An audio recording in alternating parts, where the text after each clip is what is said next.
de tener, tener una raza aria, ¿no? Que implicaba el hecho de tener una raza pura, que fueran alemanes, que fueran blancos, que fueran de características sociales importantes y predominantes, porque además los alemanes sentían que eran una raza superior, tal cual. Y lo que les comentaba yo, que paradójicamente a esto, el origen de Adolfo Hitler, él era judío, tal cual. Pero hay una historia muy retorcida detrás de la vida de Adolfo Hitler, y es que su papá se casa, ya siendo una persona muy mayor, se casa o desposa o tiene hijos con su sobrina. Y entonces, sobrina obviamente mucho más joven, y Adolfo sufre mucho maltrato por parte de su papá, mucho. Y eso de algún modo lo lleva a odiar a su propia raza, siendo judío. Y que además él en realidad su mira estaba en ser pintor, él lo que quería era ser artista. Sin embargo, fue rechazado en la escuela de artes, y bueno, al final del día, este resentimiento que tenía hacia su propia raza por el rechazo, por el maltrato, y se deja llevar por el discurso de la época, después de la terminación de la Primera Guerra Mundial.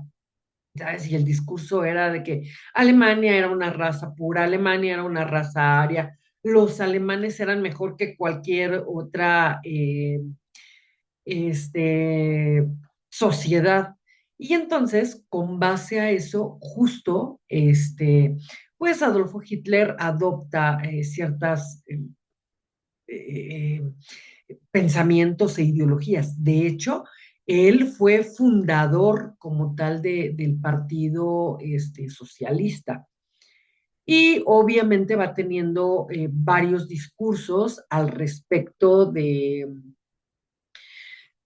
cómo se debería de segregar la población y cómo deberían de mandar. Y entonces viene una serie de situaciones que al final del día nos lleva a la creación de campos de concentración y al exterminio de la raza humana hasta cierto punto, ¿no? Y bueno, el punto aquí es que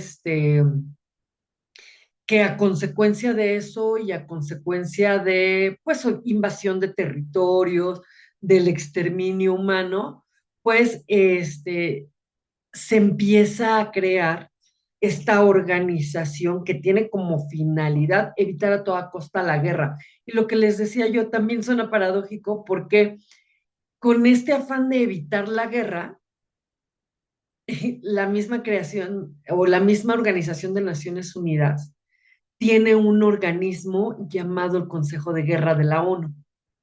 Y el Consejo de Guerra de la ONU está integrado por países, nada más chécate, ¿no? La Gran Bretaña,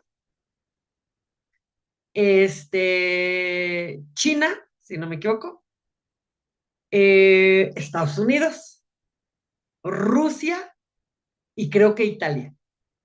Y entonces hay estados-nación que son permanentes y otros que son temporales. Y los temporales básicamente se van cambiando, por decirlo de alguna manera, cada 2 años. Cada 2 años se van rotando estos estados-nación. A México ya le tocó ser parte del Consejo de Guerra de Naciones Unidas. Y justo esta, estos conflictos que se van gestando, pues también se van regulando. Y lo que les mencionaba también era que existen 4 convenios de Ginebra, que en cada uno de estos convenios principalmente te va regulando, ¿no? Cómo se debe de declarar la guerra, qué espacios pueden atacar y qué espacios no pueden atacar. Y yo les mencionaba un ejemplo clarísimo: no se pueden atacar escuelas, no se pueden atacar hospitales, no se pueden atacar parques, espacios públicos donde haya grandes masas de personas, evitando en todo momento el exterminio humano, ¿no? Que esa es la finalidad. Sin embargo, de que está regulado, por supuesto que está regulado, y al estar regulado, pues bueno, sí puedes declarar la guerra, si un Estado-nación le puede declarar la guerra a otro, pero ya se regula la no invasión, ¿no? O sea, ya no voy a invadir México, por decirlo de alguna manera, porque antes así fue como muchos Estados-nación se hicieron de territorio, se hicieron tan grandes por la invasión de territorio. Entonces sí, de algún modo está regulada y a partir de eso surge como tal en Naciones Unidas y se crea como tal en la Declaración Universal, que inicia con algunos estados-nación. Si no me equivoco, al día de hoy han de ser 123 estados-nación. No todos los países han querido firmar la Carta de Naciones Unidas. Pero bueno, los que firmaron se someten a las legislaciones internacionales y que partiendo de eso, lo que yo les mencionaba es, tenemos un derecho interno y un derecho internacional, ¿no? Retomando un poco, tenemos derecho interno y derecho internacional. El derecho interno, como ya lo veíamos, es el derecho que rige a cada Estado, nación y su soberanía. Tienen su soberanía en el entendido de que nadie puede llegar y decir, ah, bueno, pues ya vine y entonces voy a hacer lo que yo quiera aquí, bajo ninguna circunstancia. Y ya ha habido muchos conflictos internacionales por ese tipo de cuestiones. Ahorita te voy a mencionar uno muy particular. Y bueno, el derecho internacional pues regula todas las relaciones internacionales entre Estado-nación. ¿Cómo se regulan? A través de tratados, a través de convenciones, a través de pactos, ¿no? Estas relaciones internacionales, México tiene firmados N cantidad de tratados internacionales, no solo en materia de derechos humanos, que es lo que nos ocupa, sino que en otras materias, en materia de economía, en materia de migración, en materia de menores, de mujeres, del trabajo, vamos, sí es vasto el acervo jurídico a nivel internacional que tenemos, tomando en consideración que es de esta legislación, México forma parte a través de sus tratados internacionales y que es importante entender también que los tratados internacionales al día de hoy con la reforma del artículo primero constitucional están a la par, ¿no? O sea, lo mismo, lo que no es una cuestión que la Constitución esté por encima, que así debe ser porque es nuestra ley suprema, pero exclusivamente en materia de derechos humanos, tratados internacionales están a la par, porque la misma Constitución así lo manifiesta. Y uno de los conflictos internacionales, ¿has oído hablar del Sheraton, del Hotel Sheraton? Sí, Bueno, en México hay un Sheraton, que es el Sheraton María Isabel, así se llama justo. Y entonces, en algún evento deportivo, no recuerdo el año, te mentiría, pero hay un evento deportivo en México y entonces obviamente invitan a delegaciones de distintos países, ¿no? Pero el Sheraton es un hotel o es una cadena de hoteles americana. E históricamente sabemos que Estados Unidos y Cuba han tenido conflictos severos, ¿no? Por el tema del bloqueo de comercio a Cuba y situaciones muy particulares. El punto es que llega una delegación cubana al Sheraton. Y entonces, al llegar la delegación cubana, el personal del Sheraton les dice, no, ustedes no pueden estar aquí. ¿Cómo que no puede estar aquí? No, porque esto es territorio americano. Ah, caray, ¿cómo? Sí, y ustedes no pueden entrar aquí porque son cubanos. Que particularmente es una completa tontería, ¿no? Toda vez que, como mencionábamos hace rato, si bien es cierto que los consulados y las embajadas son una extensión territorial de otros estados-nación, pero las embajadas y los consulados por las características propias de sus funciones. No así el Sheraton, ¿no? Si bien es cierto, es una cadena americana, pero también es cierto que es una cadena que está en territorio nacional. Entonces, pues obviamente ellos argumentaban esta extraterritorialidad que no existía, ¿no? Sí, estás en un hotel americano, pero no es territorio americano. Fácil. Y entonces eso complica muchísimas cosas. Obviamente sí los corren y obviamente se viene un problema terrible a nivel internacional, ¿no? Conflictos internacionales. Y eso me recuerda un poquito al famoso Come si te vas, ¿te acuerdas? ¿No? Que resultaba absurdo y que fue, si no me equivoco, en la gestión de Vicente Fox, ¿no? Que, Así que es, fue con Vicente Fox.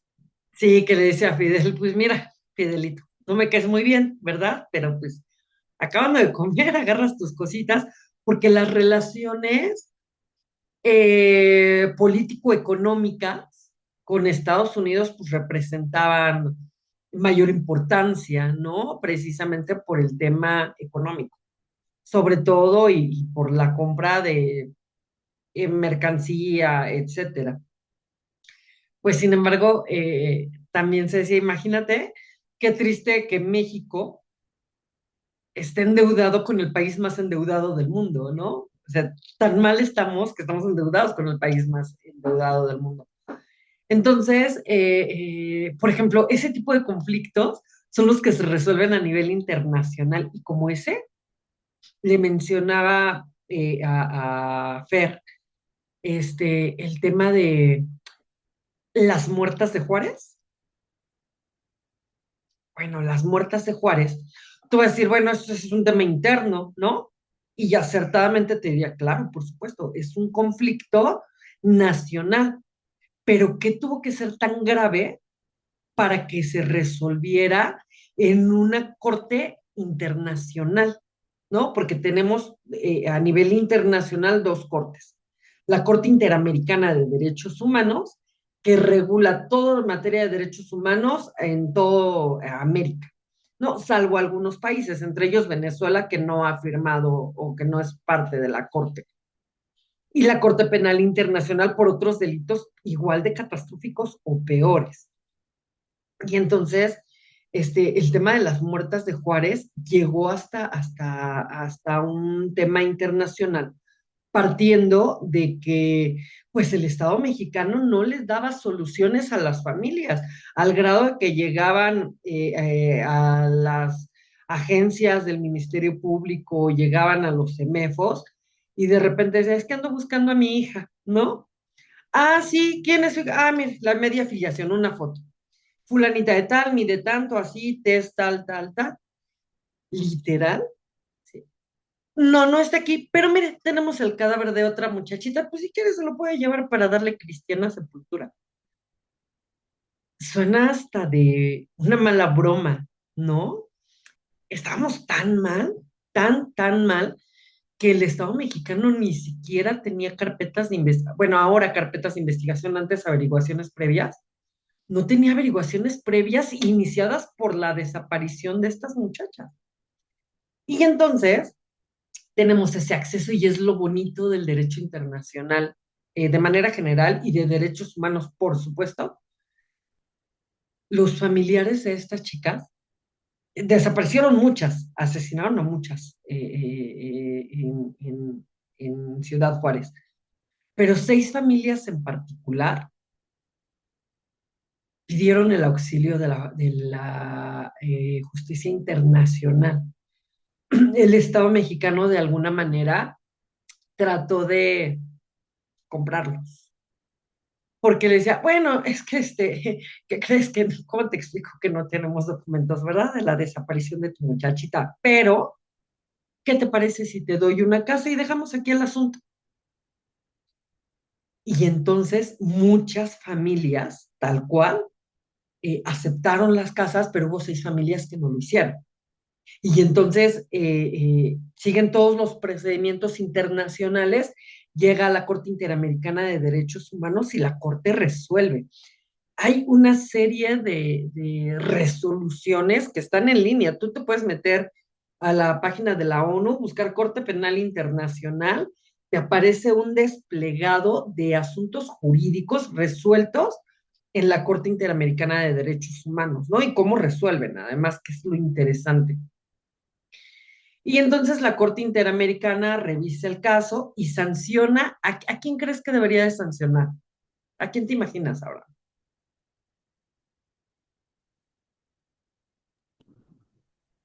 Pues, pues no sé si a la Fiscalía General, o no sé si en aquel entonces fuera la Procuraduría. Era PGR en ese entonces.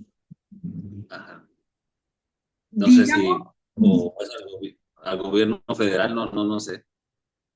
ese, justo, a eso iba. O sea, digamos que sí, pero no. En realidad, a quien sanciona es al gobierno federal, al Estado mexicano, como tal, a todo el Estado mexicano, lo sancionan. ¿Por qué? Pues porque es tu obligación dar esa certeza jurídica a tus gobernados, ¿no?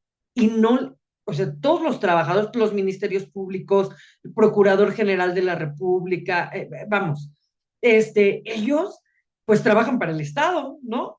El Estado les paga como tal. Entonces, la obligación directa es para con el Estado. Entonces, lo sancionaron. Y entre muchas cosas, pues sí, indemnízalos y hazles un monumento, sí, crea una legislación y se empieza a dar parteaguas para regular el feminicidio. Ese es un parteaguas, ¿no? Porque había, Oiga, maestra, y y esas sanciones, o sea, sí son como en la práctica, pues ejecutadas, o sea, o sí el Estado mexicano sí las cumple, o en la práctica hacen caso omiso en la práctica es algo muy diferente a la teoría. no, sí, sí lo cumplieron. Mira, una de las particularidades que tiene el Estado mexicano, parece que no, pero sí tienen temor de Dios. ¿A qué voy? No, perdón la referencia, pero el Estado mexicano es queda bien, ¿sabes? Con todos, a diferencia de, por ejemplo, Venezuela, pues, digo, vemos, ¿no? Ahorita la situación en la que está Bukele, que además dice, ah, bueno, a mí, no sé si has visto esa parte, donde Bukele menciona, ah, bueno, la ONU está diciendo que respeten los derechos de estos sujetos, pues que la ONU se los lleve, ¿no? Porque yo no les voy a dar alimentación y si me siguen destrozando a las familias salvadoreñas, pues me voy sobre ellos, ¿no? Y no les doy de comer a los presos. Ojo aquí,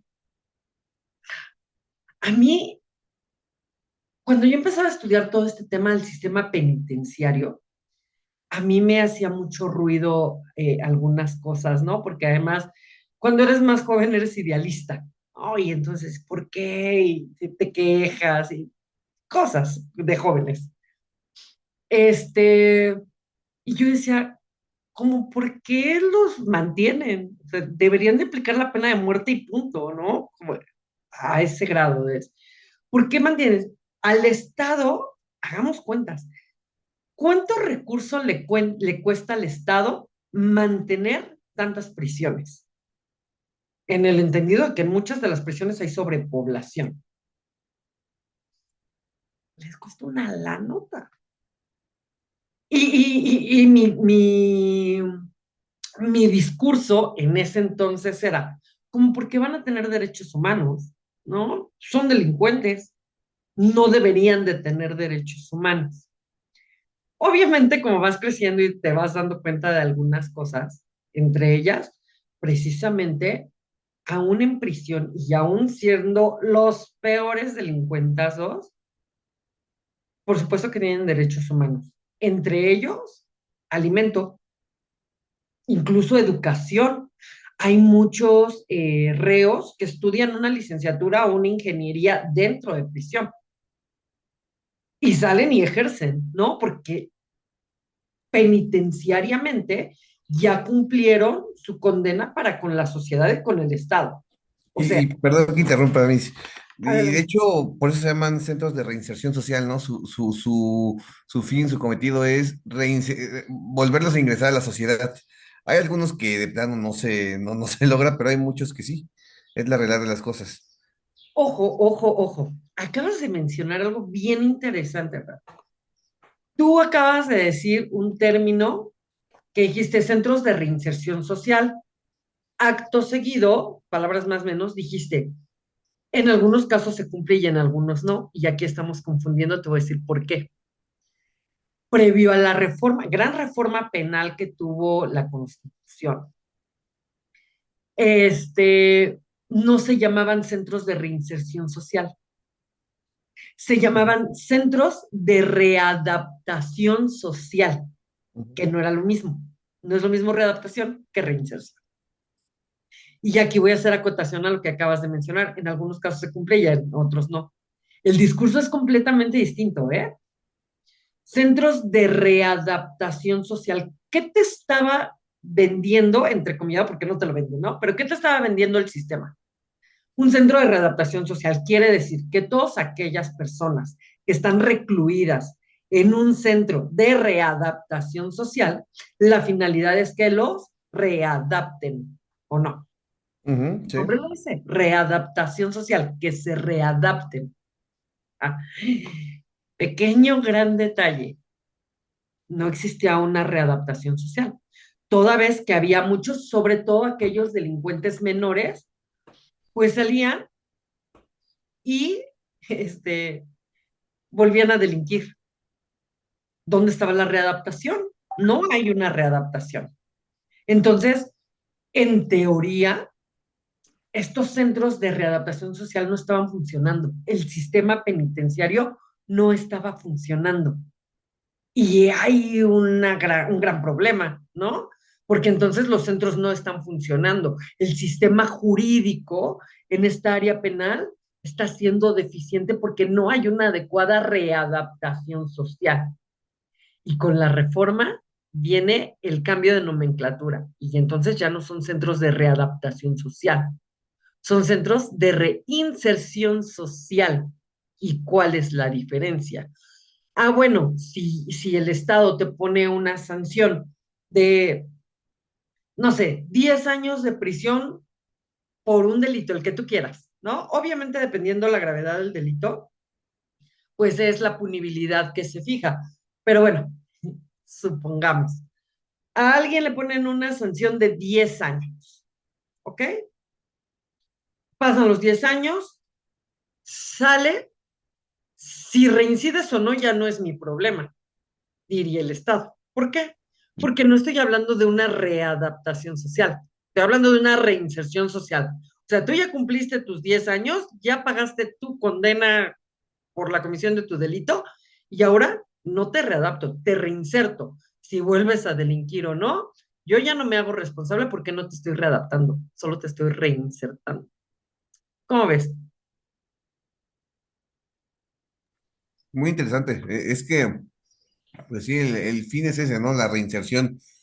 Pero bueno, como bien dice ahí, hay reos que hacen sus licenciaturas, hacen incluso oficios, ¿no? Se vuelven carpinteros, demás.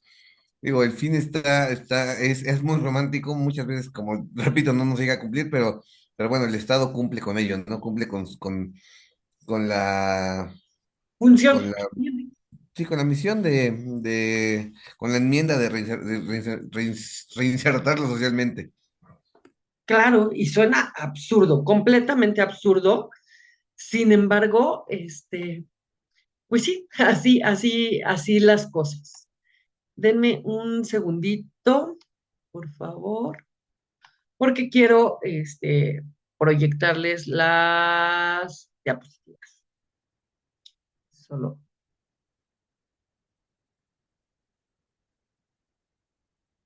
Listo.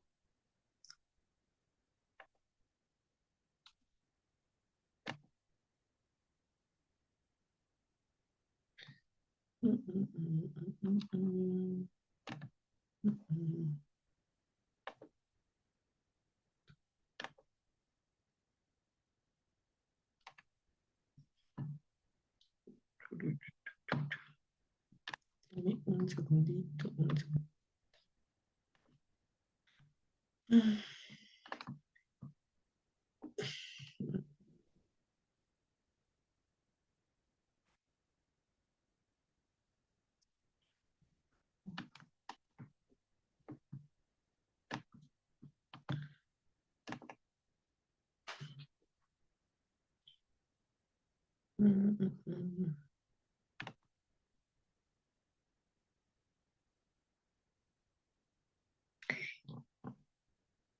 Les había yo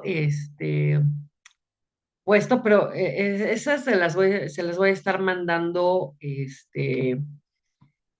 yo creo que en el grupo algunos links para que los vayan viendo y los vayan analizando, que básicamente tienen que ver con todos estos temas de derechos humanos que vamos a ir analizando. Mm, mm, mm.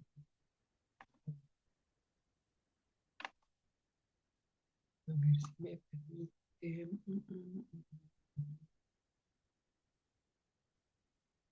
Mm, mm, mm, mm.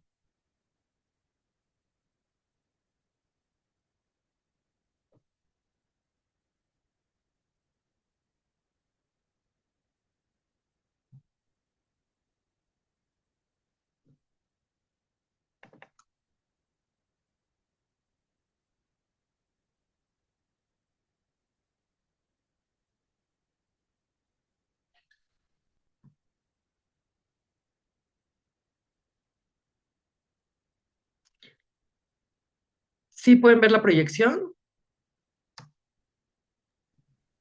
Sí, maestra. Yo sí, licenciada.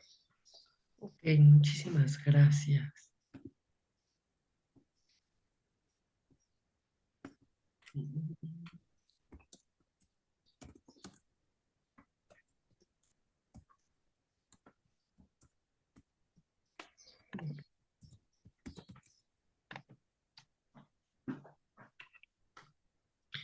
Ok, bueno, ya habíamos visto que los derechos humanos, el tema del Tratado de Versalles, el cilindro de Ciro, y aquí teníamos un pequeño documental que se llama Historia de los Derechos Humanos. Sí lo pudieron ver? ¿De qué son los derechos humanos? Fue el que me proyectó la vez pasada, ¿no, Miss? Ajá, Sí, sí, muy interesante. sí, y además bastante digerible, ¿no? Como Ujú, exacto. en animado y cuestiones así. Abraham, no sé si lo pudiste ver, si no, posterior te mando el link. Veíamos la protección los instrumentos de protección de derechos humanos, ya habíamos hablado acerca de la Declaración Universal de los Derechos Humanos, la Declaración Universal de los Derechos del Niño, el Pacto Internacional de Derechos Civiles y Políticos, Pacto Internacional de Derechos Económicos, Sociales y Culturales, y empezábamos a ver, si no me equivoco, estos otros instrumentos, entre ellos la Convención contra la Tortura y otros tratos y penas crueles, inhumanos o degradantes, y también ya habíamos mencionado, tomando en consideración de que como dentro del Estado mexicano está abolida la esclavitud y que además si algo que pretende la Declaración Universal de los Derechos Humanos es tratar a todas las personas como seres humanos. Esa es la finalidad. Y justamente con la comisión de estos delitos, los vemos no solo en el Estado mexicano, sino a nivel internacional. Pues bueno, esta convención contra la tortura y otros tratos o penas inhumanos, mencionaba yo de algunos casos en particular, entre ellos, pues un caso que se llama Sunduri y que te mandabas retomando, ¿eh?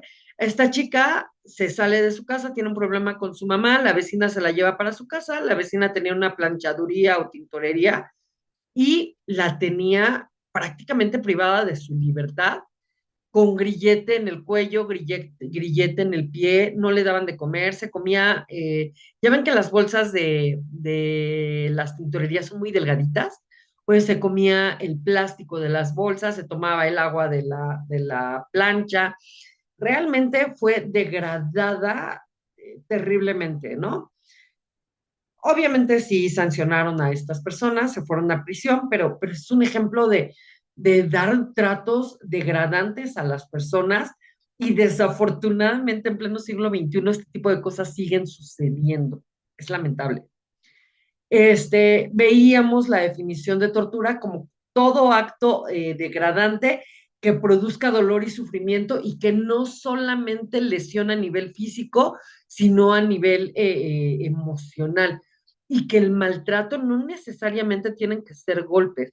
A veces estas ideas que insertan en la mente de una persona, pues los van disminuyendo de manera mental o de manera emocional, ¿no? Mencionábamos, y de aquí vamos a partir, el artículo primero constitucional básicamente es el que abre la puerta, es la llave para atender a los tratados internacionales y para regirnos de algún modo con el derecho internacional. Y nada más voy a leer de manera rápida lo que menciona la letra, ¿no?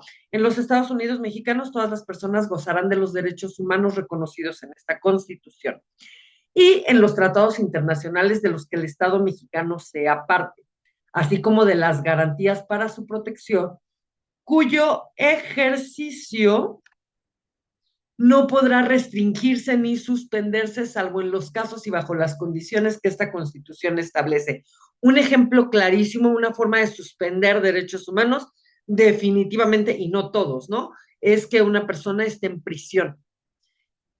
¿Cómo se restringen los derechos humanos? Pues simple y sencillamente la libertad, ¿no? No puedes, no tienes libertad de tránsito, no tienes libertad de adquirir bienes muebles o inmuebles, entre muchas cuestiones. Sin embargo, pues tienes derecho a la educación, sí tienes derecho al trabajo, sí, ¿saben? O sea, sí se respetan en la medida de lo posible los derechos humanos. Y cabe hacer mención que en lo que es el sistema penitenciario en México, no sé con certeza en otros países, pero por lo que respecta a México, hay visitas de la Comisión Nacional de Derechos Humanos en prisiones para ver si se les respetan los derechos. Pero bueno, como mencionábamos con anterioridad, una de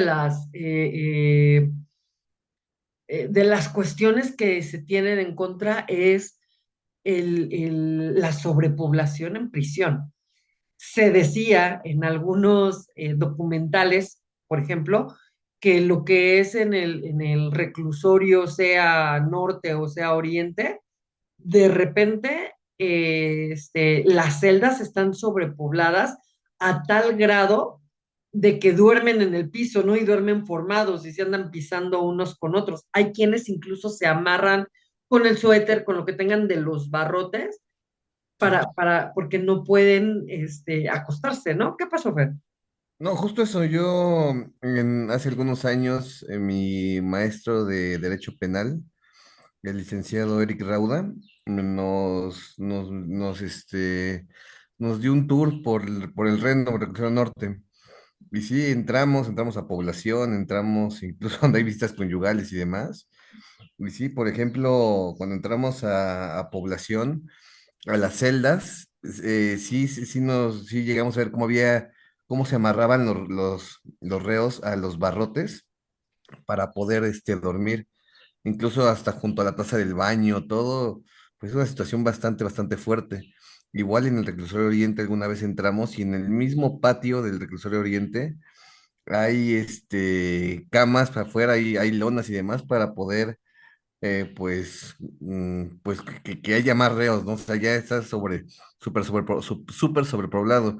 Y eso fue hace más de 10 años, no me quiero imaginar ahorita cómo esté, ¿no? Porque ahí me imagino que hay más. Claro, fíjense que yo tuve la oportunidad de entrar a Santa Marta, a Catitla.